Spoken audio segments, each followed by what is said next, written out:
hammerhead ship streaks across wild space. As the camera pans in, we see Bosun Tarto, stern-faced, trying to hurry her crew along, cigar chewed within an inch of its existence. As it speeds along, the stars and the colours all blend together. We see another ship slowly descending, built entirely of stone. As it approaches the Spindle, setting down, the brave crew making their way towards the Spindle.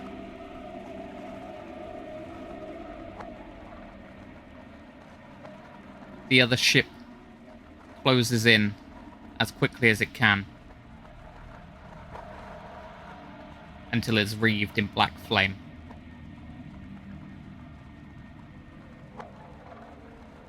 In the middle of wild space, drifting, we see a charred cigar floating. Welcome to 16 Candlekeeps, where the 80s pass their death saves. Once again, I am not Steve Archer, I am Liam Thornton, and I am your Dungeon Master for this Spelljammer Academy mini-campaign. We're into the final episode, and our cadets have reached the Spindle.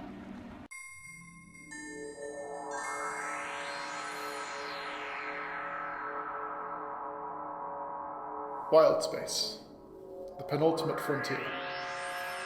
These are the voyages of the 16 Candlekeeps. Our season-long mission: to explore subspace systems, to seek out new NPCs and new encounters, to boldly roll where no one has rolled before.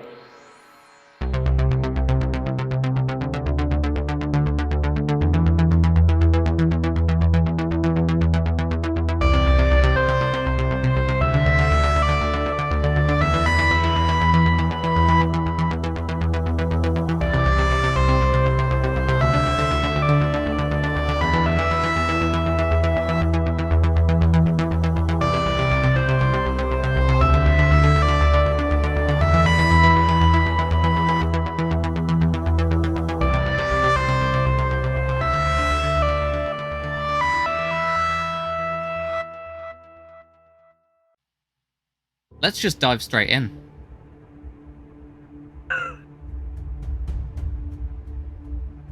I'm really upset it was black flame, not green, but okay. Couldn't break the scene. Anyway. And by the charred cigar just floating in space. Oh, okay, cool. Alright.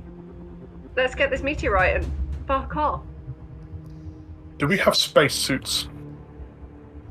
So as you step out of the ship, you would do a little test journey, and just to see, and you have breathable air.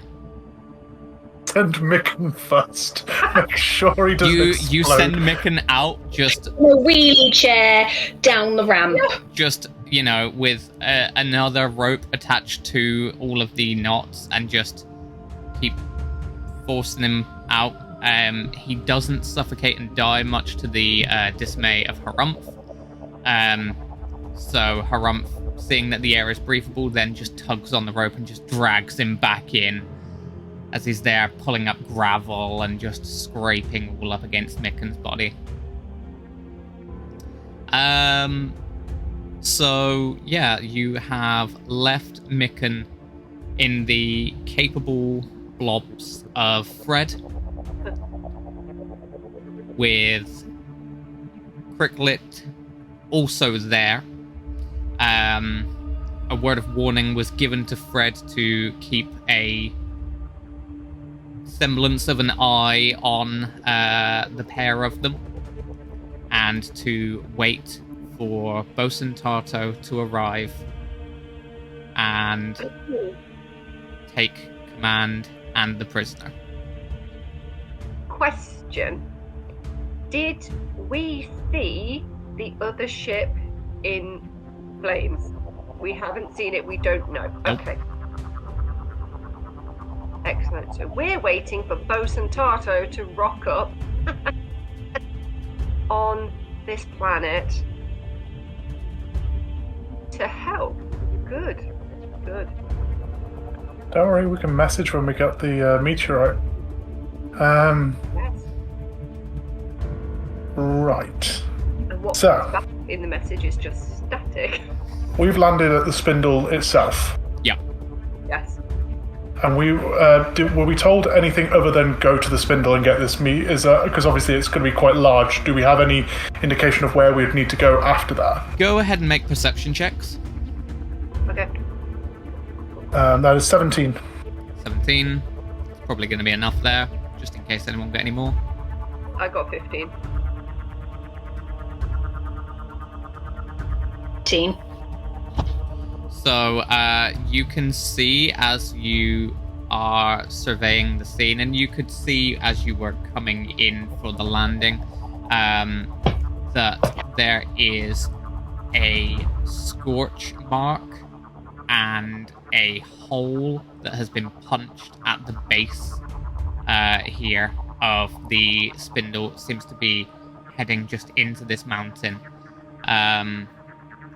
as an entry point that you would very easily guess would be where this meteorite has connected.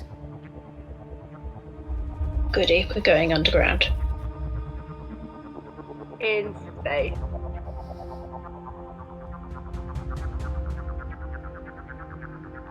As you did approach as well, you had to take the Tyrant ship because you needed to be disguised for any other beholders or beholderkin in the area. Yeah.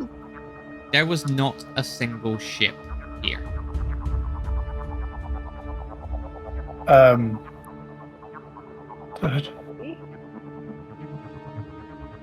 No, that's too much. I was going to be silly and do something, and I went, no. Don't worry about it. Just going to ask her to disguise myself with disguise self to look like a really short, small beholder. You can give it a go. No, I won't. Seeing that we're going to have to go underground and knowing the limitations of my bleary little eyesight, because I'm not an elf or anything, can I take a torch and snap it in half and then tie it to the top of my bow and light it so I can basically have my bow and use the light off the top of it? Yeah, go for it. Lovely. Is there anything you'd like me to roll to do that? Absolutely or just not. I do No, that? that's nice and easy. Lovely. I snap it so I can try to counterbalance. Having the full thing would be very top heavy, so I trying to do it in a way that it doesn't encumber. But I'm happy to take a disadvantage or whatever on shots if that is needed. I think you have done enough training at the academy that you're pretty knowledgeable with a bow. I'm not going to give you a penalty for being able to actually be able to see just because other people can. I knew that training episode where you lot went and played with Dwar was worth it. We needed the training montage. Yeah, this is what you were going for. We need cute penguins, so... Yeah. I mean, I didn't meet penguins because they were Dwar, not penguins. Anyway, Captain, any plans? Yes. Get a torch if you need one. We're going underground. We're going to search for a meteorite. Although it's bloody huge. When you say big, Liam, how big is it? Oh, it's in comparison to us, you can't miss it. No, you won't be able to miss it from the description, and also from the hole that has been punched into here. Getting to it's not going to be the problem. Moving it, probably a little bit more of a problem. Very much. I'm going to make a catty comment. When we get there. I've just realised something, just off, the aside, not in the game. Were we supposed to go back to max hit points at the start of today? Did we get a long rest or anything like that? No, we agreed to keep any damage. You have not rested. Okay, good. We have not. We are limited on spell slots. We are limited on everything. Sleep. Well, I play a ranger because I don't have to worry about spells. That's fine. I just looked at my damage and went, oh, I've taken a lot of damage, but to my knowledge, I've only been hit in the face and got 4 bludgeoning damage today, so if you want to, by all means, you can either take a short rest as you are preparing, or you can use some of the healing potions that you have. Oh, yeah, that's true. Does anyone want a healing potion?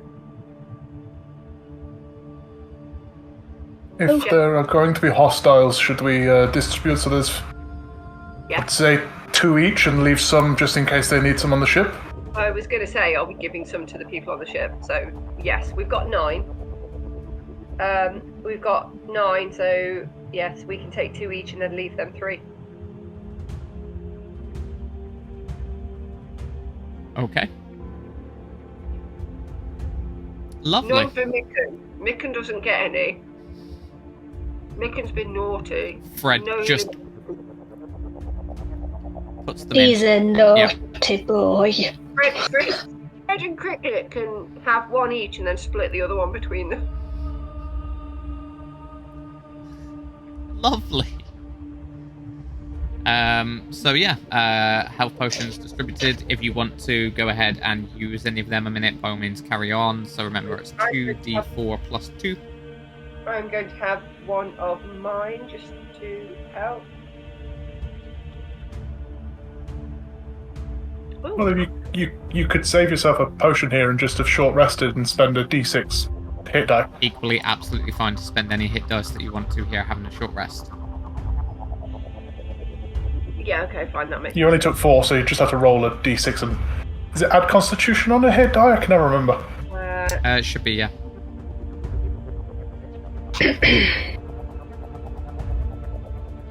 Okay, short rest taken.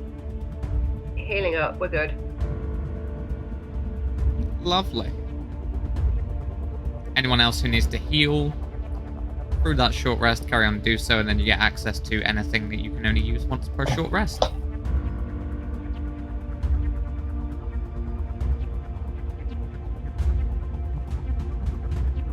I think we have put this off long enough. Yeah. It's Okay, time. let's go find a meteorite. Okay. So you will head on in. Are you attempting to stealth your way in?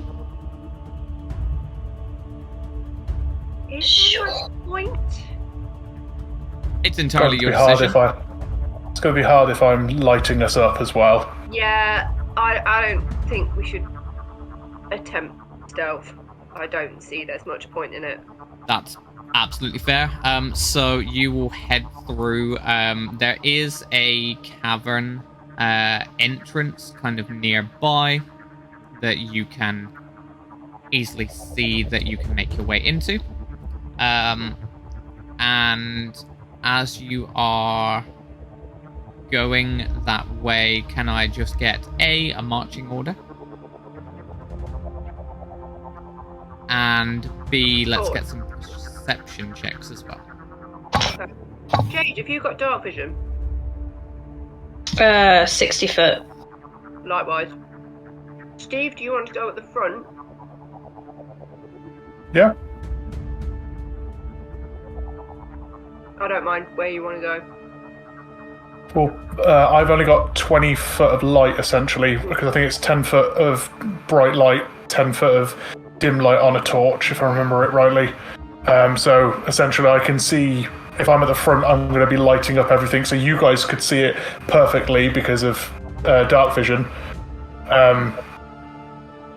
Whereas I'll be just seeing the 20 foot ahead of me.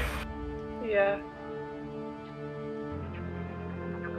So we've got Herumph up front, and then, sorry, who have we got next? I will go at the back as captain, unless Jade, you would like to go at the back, or you have better spells. I mean, Oh, that was a terrible perception roll. 14 for perception at the front as well. Okay. 6 for perception at the back, if I'm at the back. Okay. 14 for me as well. Okay. So as you are making your way in, you do see that there are a group of floating creatures all just Right. huddled around the middle of this room. This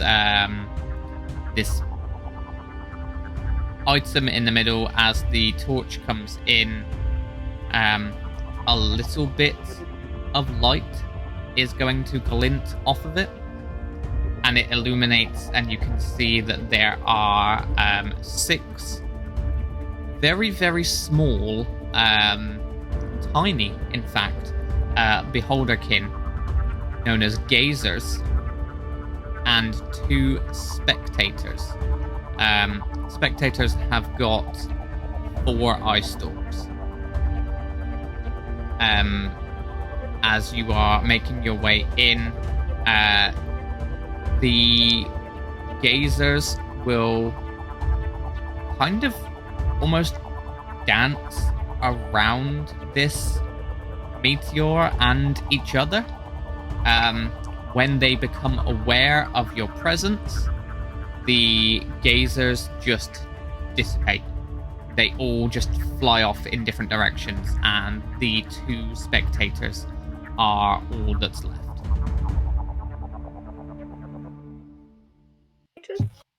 And you hear an alien voice in your head that says, "Mysterious outsiders, I am Spectator Greeno. This is Spectator Orlom. Each of us claims the right to guard this strange meteorite, but only one of us may do so." A similar yet different telepathic voice adds, "We call upon you to mediate our dispute at once."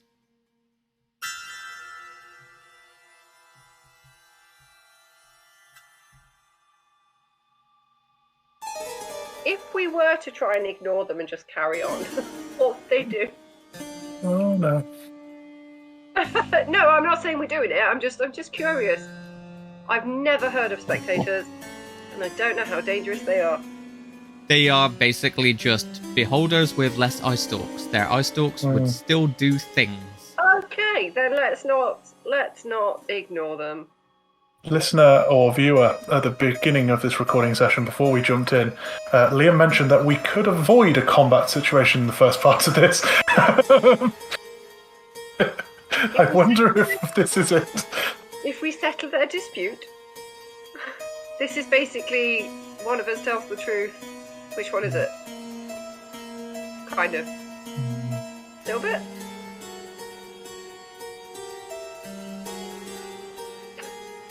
We await your decision. Yeah, great. Can I just clarify what the decision we're trying to make on behalf of them is again, just to make sure I don't put my foot in it? So they Guard it. yeah, they each want to have the right to guard it, and only one of them apparently is allowed that right to guard it.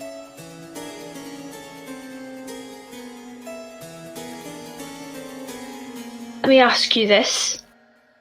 Why is it so important to guard it? And what makes you qualified? We believe that this great treasure that has fallen to us needs to be protected.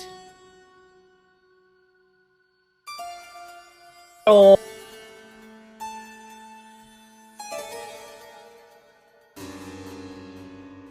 What was the second question? just from Protected from what? From anyone who would attempt to take it. anyone? Anyone at all, yes. This is our treasure. It has fallen to us and is part of our world. It belongs to us, and we need to protect it. Okay. Spectator Greelob? Yes. Was it Greelob? Yes. Yes. Why do you think you're the one who should have the right to guard it? Because I have protected many things. I have protected our fleet. I have protected our warriors. But I have protected our children. Oh. Okay.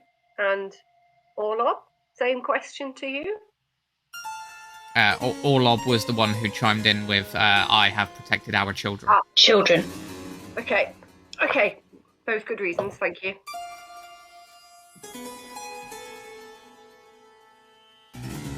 Which we don't know where to go next with that one. Hypothetically, let's say this all-powerful being comes here and asks someone to take it, but prevent it from going somewhere else. Would you be able to destroy that person? But it is not allowed to leave here. That is why we have to protect it. And we will protect it with our lives. But only one of us will protect it. I don't need your help. I don't need your help either. This probably shouldn't be funny, but it is. They're called Greelob and Orlob. It's gotta be funny. Yeah. I just want to let you know my character is not laughing. Because I don't want to die for being insensitive. Okay. Super. Good. Awesome. Herumph? Any questions you would like to ask? Ideas? You're the intelligent one. Greelob and Orlob, how old are you in your evolution?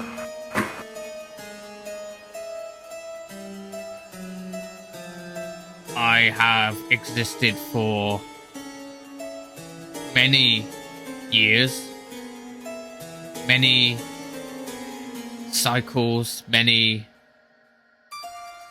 star deaths.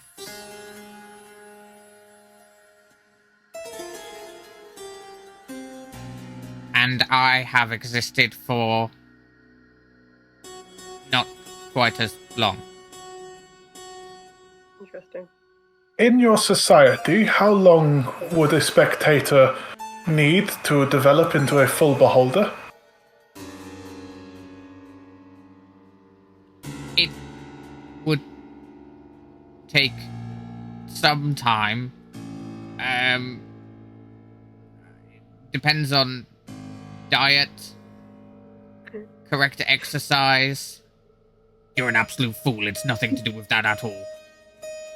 It's all about power and strength of mind. Are you both of the philosophy that when a beholder dreams, their dreams become reality?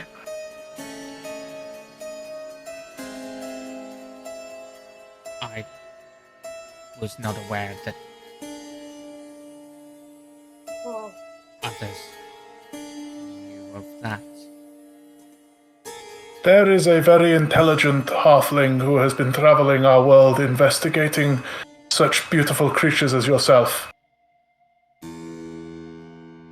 In his findings, he found that when certain beholders were given enough chance to dream, they could create very existences. What if you were to both dream of protecting the meteor yourself? Oh, that's clever. Go ahead and make Got a it. persuasion check for me. Okey-doke. That is straight 12. Straight 12. Yep. No charisma. I mean, that's fair. Wisdomous as fuck, but no charisma. Out of kindness, this only happens ever once. I will just remind you that you do still have inspiration, should you wish to use it. It's entirely your decision, if you're happy with your roll. Ah, fuck it. This is the last time. Yeah, that's a 12. I rolled a 4 on the second. Okay. So they take a moment, and you believe that they're communicating telepathically with one another. And then they both sort of turn back towards you. But if we were to dream of these realities, then we would not be protecting this treasure. And then the treasure would be unguarded, and who would take it? If you would bestow the honor upon us, we would protect this one in your stead.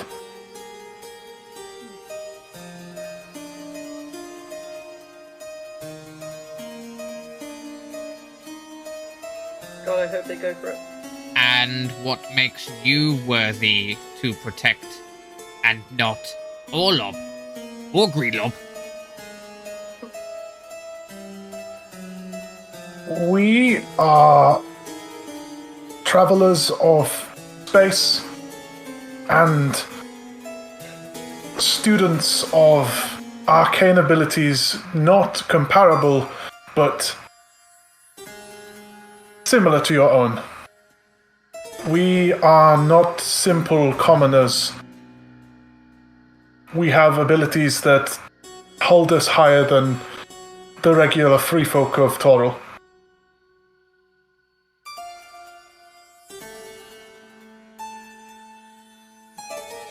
You would protect this treasure together? I will look to the other two. Yes. That's what we're going with, right? Yeah. Yes, we will.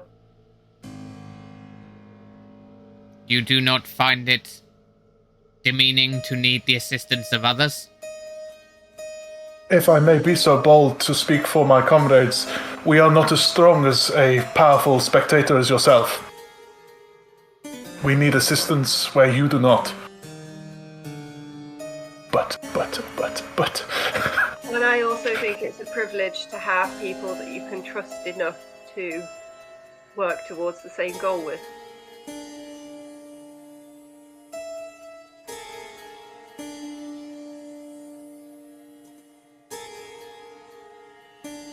They take another moment. Turning back again.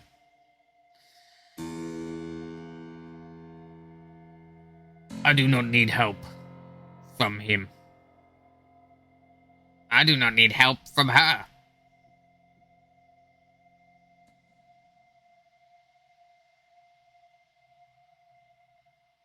But... And in your dreams you would not help one another, you would help yourselves.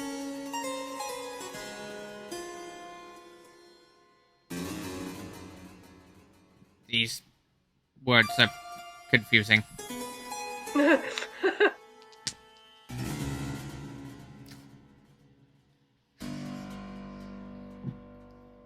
But valid?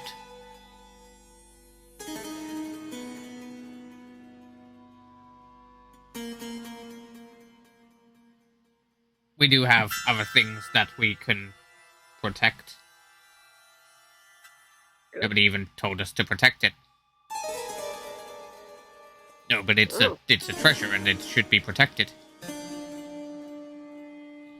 There's also a hole. You see one eye stalk just points. The home needs to be protected as well.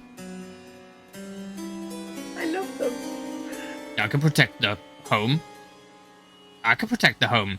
And they start bickering with each other. I'm just going up. Wait, If two things need to be protected, can't... No, shut the fuck up! They're gonna go fight over who protects the home! We bamboozled them! What did you say? Oh, balls.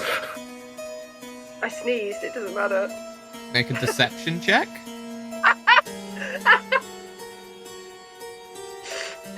Deception.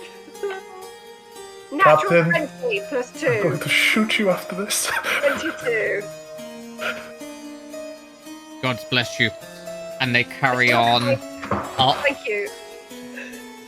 It might be my last natural 20 in D&D ever. So I've just drawn an arrow behind Celestial's head. So they continue to bicker, and you just see them just bouncing off of each other, just up there by this hole in the cavern roof. Congratulations, you have a big ass meteorite.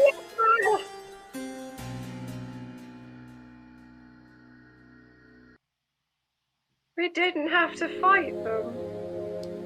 So, Well done, Steve. how are you gonna get that out of there? No idea. I'm curious. So if we radio Micken, he said that he was going to put this into a bag of holding, right? Yeah. Well, luckily I've got the bag. So put it in the bag, Captain! I'm putting it in the bag. Getting the scroll out first. Yeah, get the scroll out first. I'm not putting something on top of the scroll. Let's not risk anything happening. No, we'll just stick a meteorite on top of his mum's head instead. It's That's fine. not It's how fine. the bag of holding works. That's very true. We could give them his mum's head to guard instead. When did this happen? When did you all turn into monsters? I started DMing around. You not notice at all. Oh, We no, I love first called ourselves the murder hobos. Are we Yeah. really it. Yeah, surprised? no, this is very true. This is very true. Yeah. So sorry. Are you removing any items from it, or are you just gonna try and just? Removing the scroll, taking the scroll out. Okay. We're leaving his mum's head in there. To be honest, every time I remember I've got a woman's head in a bag, it freaks me out a little bit. Technically in a pocket dimension, it's not in the bag itself. It's That is true. Yeah. you make these divides, it makes it compartmentalize. It's a lot easier to deal with this. I'm a very literal thinker.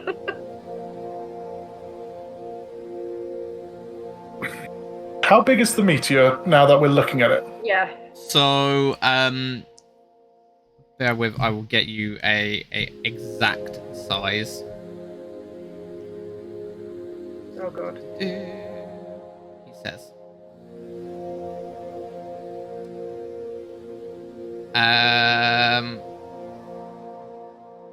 So it's about 2 feet long, like almost like a bullet. Sorry, 2 feet wide and about 6 feet long, like a bullet. Okay.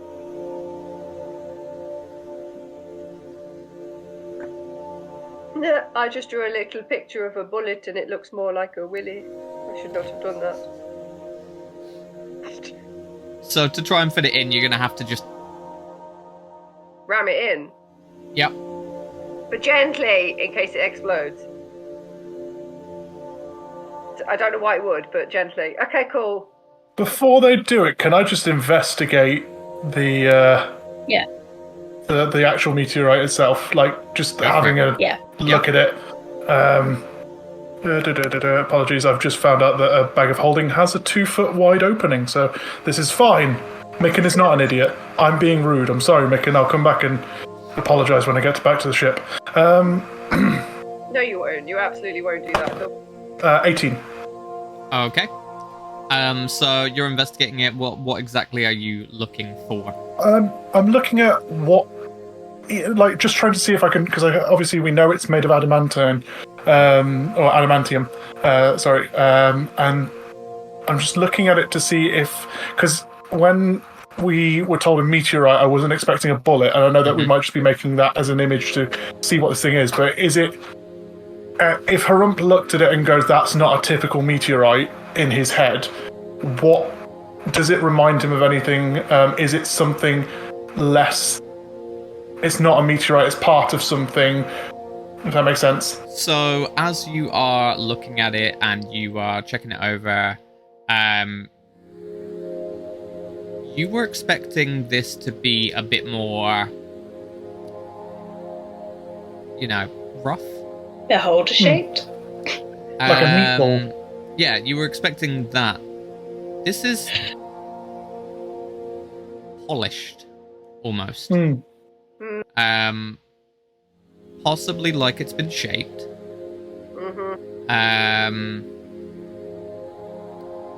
And yeah, it's been.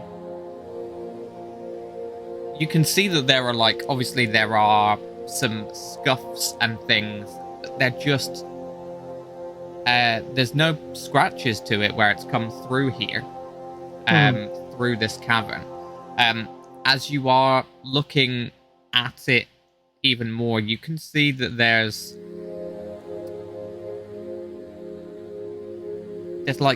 tiny gold bits of dust on it. Okay. Can I take my cat out, please? And can I just throw it in the direction of the meteorite, please?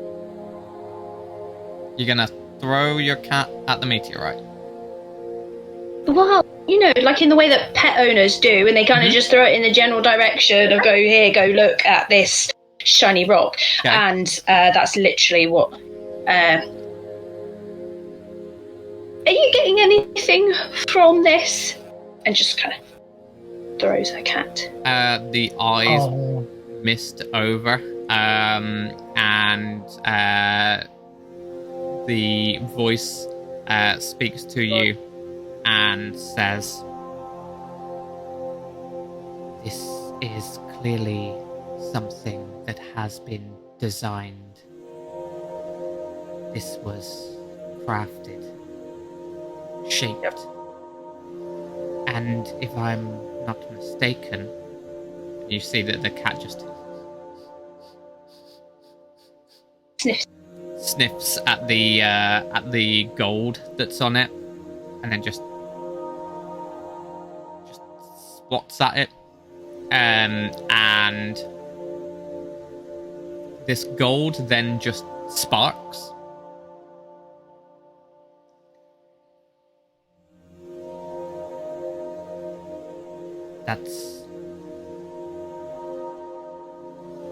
That's impossible.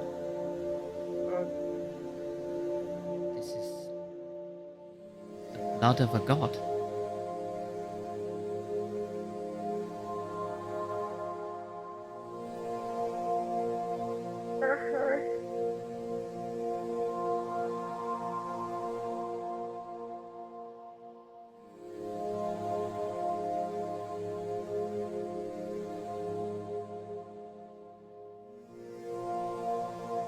This isn't just a meteorite. As you've probably just seen from my cat, I'm going to really calmly but tentatively walk over and put my hand on it and cast Detect Magic. No. Okay. Good choice. Let me just double check on that. It tells you what schools of magic, correct? If there's magic on it, and if there is a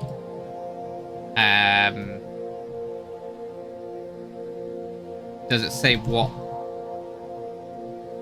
school it covers? It says Yeah, so if you sense any magic, you can use your action to see a faint aura around any visible creature or object in the area that bears the same magic, and you learn its school of magic, if any. Cool. It does say that it can't penetrate any barriers. Lovely. So yes, you will be able to pick up that this is conjuration magic that is on here. And as you are there sort of surveying the scene, you can also see that the scroll that is being held is also pinging with the same school of conjuration magic. I'm going to relay that to the other two. Thank you. Don't feel reassured by any of this. I'm going to look at Herumph first, and then I'll kind of switch to Celestial very quickly, but mostly speak to Herumph and say, this gold stuff, it's the blood of a god.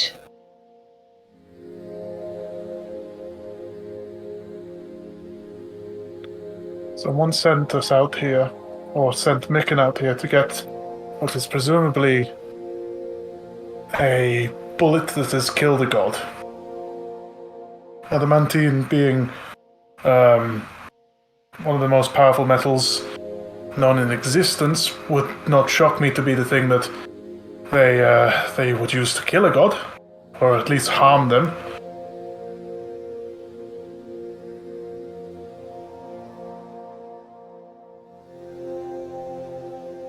There are two thoughts that run through my head.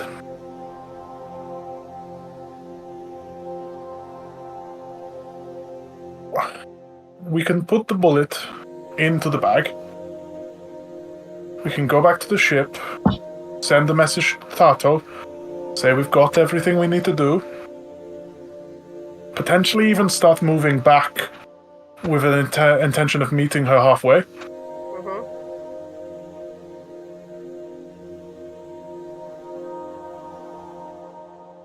And he's gonna kind of become very crestfallen and kind of like deflated. The hunch becomes even more prominent as he kind of becomes a bit more kind of like 5'4", 4 foot nearly. Everything we have done has been cursed. I think we have the greatest of intentions in doing things, but they are not allowed to be good because someone else is pulling the strings. Maybe it's time that we took the fight to the marionette controller. We summon whoever is on the other end of that that scroll. We essentially take no prisoner. The moment they appear here, be they god or be they a simple wizard who got lucky, we open fire, we literally unleash hell, and then we ask questions after. If we're lucky enough to be here. Should we get Drelob and Orlob in on the plan too?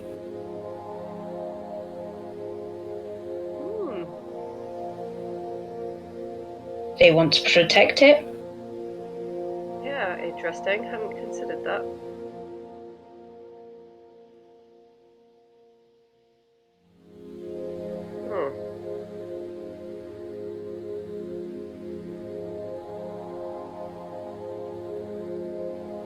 I am tired.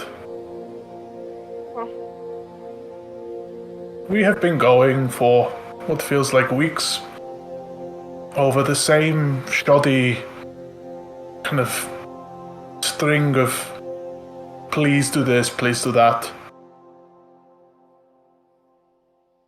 This has been set up from the start. We're just the idiots who unfortunately pulled the wrong short straw.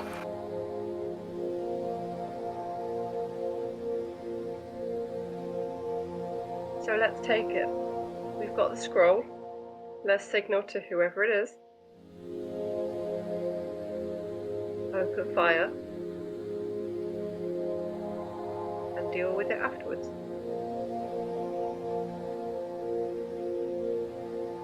And get Grelob and Orlob in on it.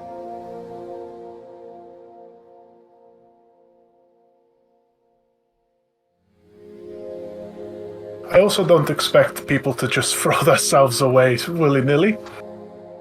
So I will offer you this. Like I say, I'm tired. But also, you two look like you could do a couple of another rounds. Doesn't have to be all three of us here to answer the call. The ship is waiting. Are you suggesting we go without you? Yeah. I'm not happy to go without you. Came here together, we leave together, or face whatever happens together. Team. We're a crew. Yeah, but you know, I'm really moody and cranky, and you two are kind of happy. Yeah, but it's why we like you. And it's, you know... There's balance. There's balance, but I have another balance that I need to make anyway. And this could balance the books in a way that means that I don't have to lose another two people. It sounds an awful lot like you're talking about self-sacrificing. Hey, I have the ego for it. We don't want you to do that. There's a difference between want and need. But if you have to, then I understand. Also, I won't be alone. And I will gesture down to the little fox at my heel.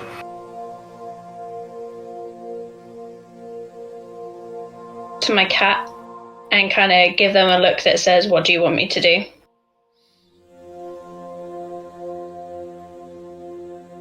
I am curious to see where this goes.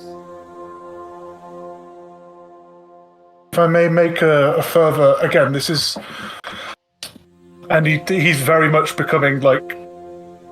You can see that he's drained all emotion out of what he's saying. It's just very flat, calm, very kind of like just matter of fact what he's saying. When we had the fire, we lost a lot of rations.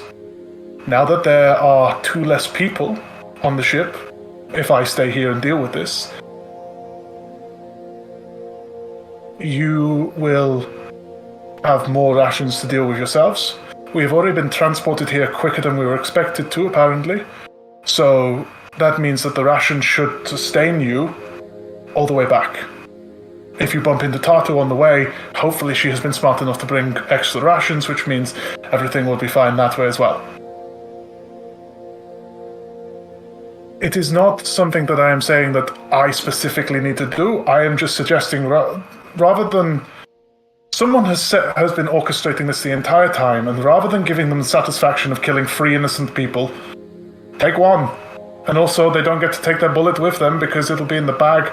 I'm literally just going to go, fuck you, as I summon the person. Whilst you two soar off into the sunset, Farmer and Louise, off the edge of the cliff, hopefully into Tarto's ship.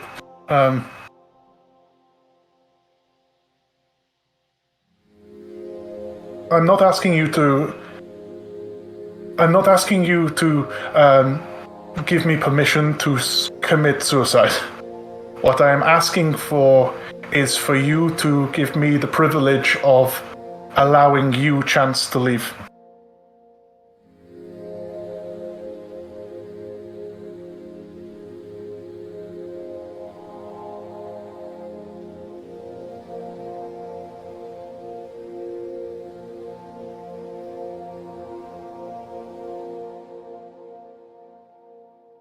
Understand, and I thank you, but I have other motives for needing to stay, so I will stay. Celestial, you can fly, you are capable too. And as captain, you're also responsible for your crew. They've got to get out as well. But we are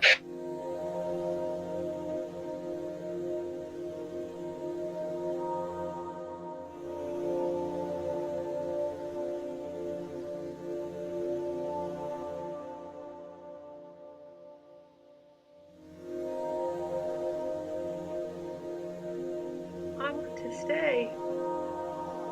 If you're both staying.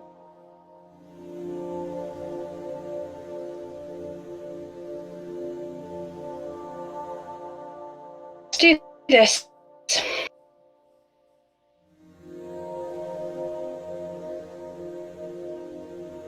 Okay. Are we gonna hide the bullet first? Mhm. Cool. Okay. So, you hide the bullets. Just open up the bag, shove it in. You're gonna put the bag anywhere, or is that gonna stay on you?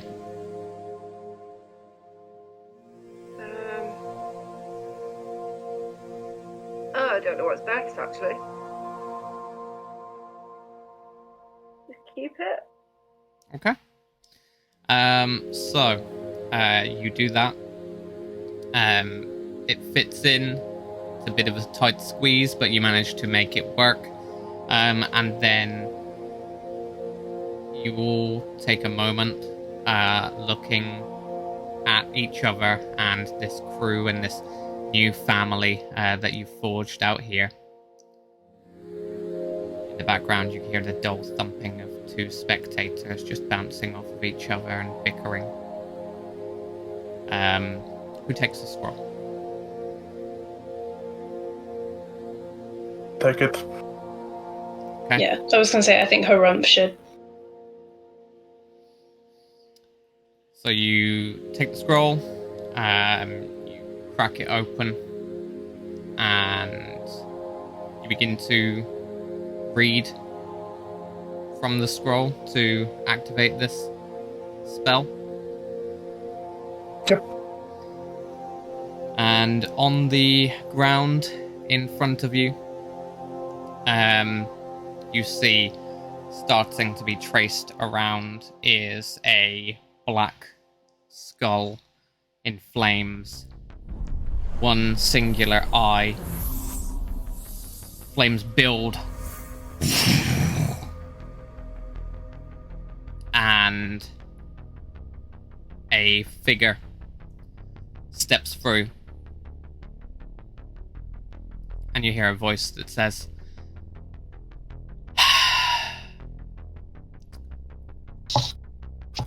"You know, I really thought that you would have been somewhat quicker, Micken. Ah. Not quite who I was expecting. Though I gather that there's a chance I'm not who you're expecting either." You look at this figure, this undead elven face looking at you.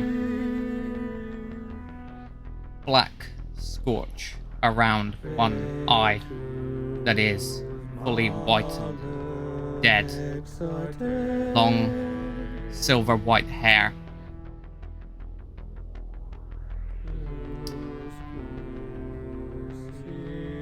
Some people call me the one-eyed Lich. It's a moniker that I've used because it's... Well, if I'm honest with you, it's a lot easier to slip by that way, but, you've summoned me, so I guess I should introduce myself properly. The name's Varduin. It's a pleasure to meet you all. Now, where is the meteorite? I cast Disguise Self on myself. Okay.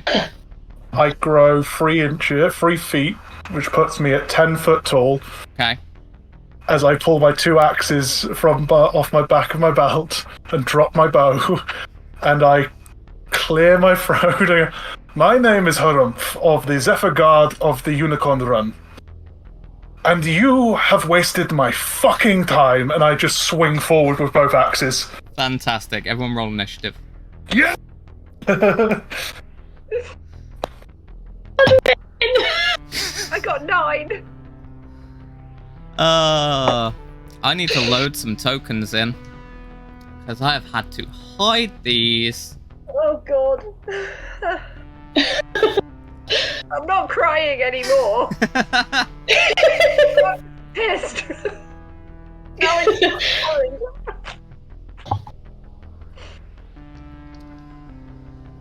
Right then. Let's bring in Bamford. I mean, he's Lich. He's got one eye. Oh. I literally, just before the reveal, I messaged Emma and I said, is that fucking Vardwin? And I was messaging you back to write fucking Varduin, and then he said, I am Varduin. I was like, well, the message does not. Fantastic. We don't need you. It was when you said Elven and then long white hair, I was like, Yeah. fuck, no. I was like, that's not who I was expecting it to be. Let's move over to the battle map. So, let me get a initiative from, Herumph. 17. 17. Okay, and from Geamhradh. 15. 15. And from Celestial, please. 9. 9. Okay. Just let them do that. Okay, so Herumph is going to get that attack that he was going in on. So please, by all means. Lovely. I'm assuming because it's kind of like a pre-game surprise attack, it's just one attack, right? Yep. Lovely. So that is a natural 18, so 23 to hit. 23 to hit, that is going to do it. Lovely. That is 6 points of slashing damage. 6 points of slashing damage. Do have to ask, is that magical? No. Okay. So you take a swing, and that is going to you see a bit just get sliced, not quite as much as you were hoping for. Oh, I expected only half damage anyway. Okay, so at the top of the round, we have got 2 very, very annoyed spectators who stopped bouncing off of each other, as they were just promised that this item would be protected, and now they can do the maths, and 4 isn't 3. So they're going to carry on and use some eye rays. What we got? Let's roll it randomly. Okay.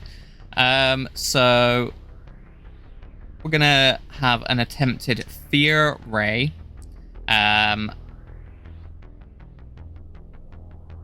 Which it will attempt to cast and fires down this beam towards Vardwin. It might have also put our spectators onto the map. They are up in the hidey hole. At least they're aiming at the right person. That's good. Don't aim us! There we go, so that's them there. Yes, they attempt to do that, however, no effect. The next one, let's see what it's going to go for. It's going to go for a wounding ray, so it's a constitution saving throw. With a 20 on the die, that is going to succeed, but it will still take half damage, so that will be...